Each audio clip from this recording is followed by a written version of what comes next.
Two neighborhoods share a zip code and a single word looms over them. That word, poverty. Morella Porter takes us to two poverty-stricken neighborhoods on two different paths to progress. It's the latest of our ongoing childhood poverty investigation. Camp Washington and East Westwood are among the neighborhoods sharing the 45225 zip code.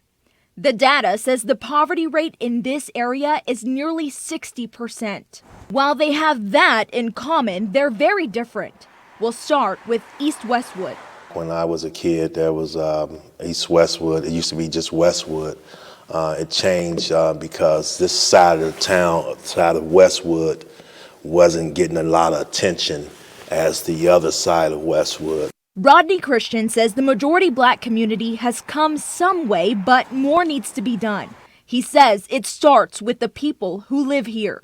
In our community, a lot of us don't vote. So then in turn, we asking people to give us accountability, but we don't even do the littlest thing as far as vote for them. We really have to look in the mirror and say that, hey, let's help ourselves just as much as we need help from other people. Christian and Ray Cook believe it's the difference of education and having connections.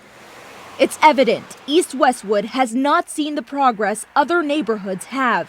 There's a lot of good people in the community that's trying to make a change, but we don't have the support and backing. Why haven't we got the things that we need to make our community better? For Courtney Porter, seeing big businesses like UDF and La Rosa's leave was a defining moment. I was little, but it was like, that's noticeable. Porter works with the city and feels when it comes to East Westwood, we're having all these discussions, but there's no action. Like in East Westwood, in Camp Washington, there's no grocery store, no rec center, no health clinic, but here there lies a different reality. We have two big housing projects that's going to increase our residential population by 30%. And businesses, as you mentioned, are starting to come back.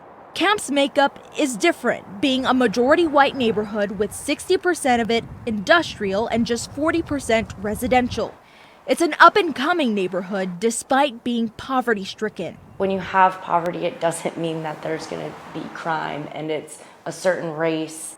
When people think poverty, they think negative, and we have just a lot of individuals that are in workforce. Sydney Nation says what's changing their neighborhood is the connections people who live here have.